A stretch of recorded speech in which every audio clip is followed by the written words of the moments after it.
ఈ రోజు మనం విజయవాడలో ప్రముఖ పుణ్యక్షేత్రం దగ్గర ఉన్నాం. విజయవాడ కనకదుర్గమ్మ ఆలయానికి వెళ్లే దారిలో ఫ్లైఓవర్ కింద స్వయంభుగా వెలిసిన శ్రీ వినాయక స్వామి ఆలయం దగ్గర ఉన్నాం.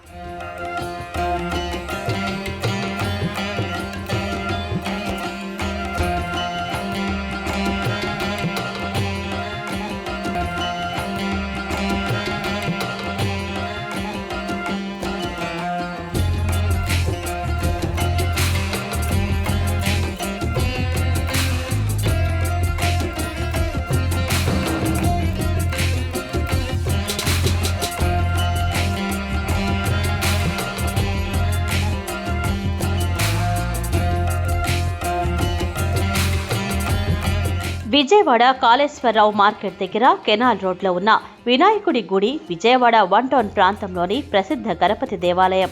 దీని గురించి తెలియని వారుండరు. ఈ ప్రసిద్ధ వినాయకుడి ఆలయం పేరు శ్రీ దాస వినాయక స్వామి ఆలయం. కెనాల్ రోడ్లోని ఈ వినాయక ఆలయం ఉండ్రాళ్ల పూజకు ప్రసిద్ధి చెందింది. విజయవాడలోని కనకదుర్గ ఆలయానికి వెళ్లే ప్రధాన రహదారి అయిన కెనాల్ రోడ్లో ఉన్న ఈ వినాయక ఆలయంలోని విఘ్నేశ్వరుడి విగ్రహం క్రీస్తు శకం 10వ శతాబ్దానికి చెందినదని చెబుతారు. ఈ విగ్రహం ప్రస్తుత ఆలయానికి సమీపంలోని కృష్ణానది కాలువలో 60 సంవత్సరాల క్రితం లభించిందని చెబుతారు. ఇక్కడ విఘ్నేశ్వరుడు భారీ విగ్రహ రూపంలో దర్శనమిస్తాడు. విజయవాడ నగర ప్రజలు దీనిని ప్రధాన విఘ్నేశ్వర ఆలయంగా భావిస్తారు.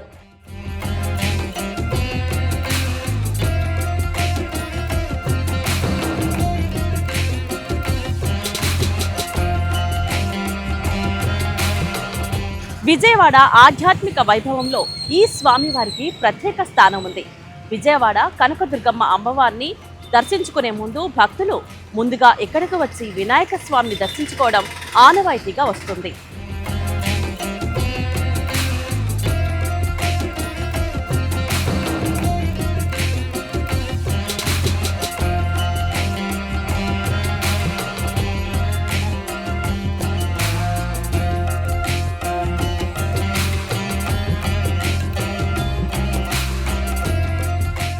ప్రతిరోజు పెద్ద సంఖ్యలో భక్తులు వచ్చి స్వామి ఆశీస్సులు పొందుతారు.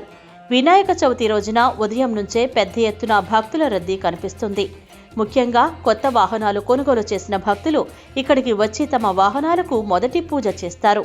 బుధవారం రోజు ఉండ్రాళ్లు, కుడుములు ప్రసాదంగా ప్రత్యేకంగా ఇస్తారు. భక్తులు ఆలయంలో తమ ఇష్టానుసారం డబ్బు సమర్పిస్తే ఉండ్రాళ్లను వారు కోరుకున్నన్ని కిలోలుగా తయారు చేసి స్వామికి నివేదించి ప్రసాదంగా అందజేస్తారు. 1964వ సంవత్సరంలో నగరంలోని భక్తులు మరియు వ్యాపారులు కలిసి 365 మంది సభ్యులతో ఒక సంఘాన్ని ఏర్పాటు చేసి ప్రతిరోజు ఒక్కో సభ్యుడు పూజలు, నైవేద్యాలు నిర్వహించేలా నిర్ణయించారు. అప్పటి నుంచి ఈ సాంప్రదాయం నేటి వరకు కొనసాగుతుంది.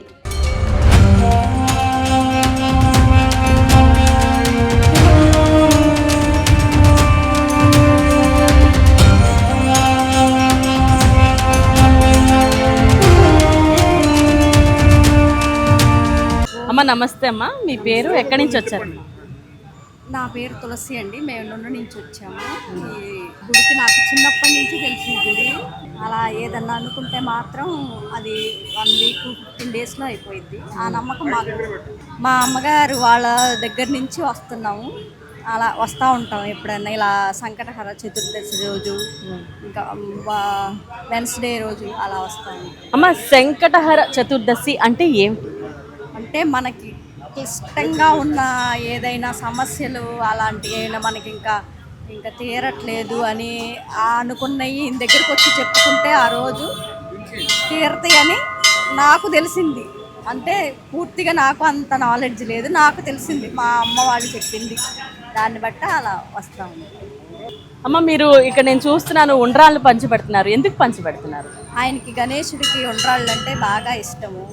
దేనికి ఒక గరికకి ఈ ఉండ్రాళ్ళకి ఆయన తొందరగా కరుణిస్తాడని నమ్మకం. దాని మూలాన పంచుతాం. వీలైనప్పుడు వచ్చి పంచుతాం.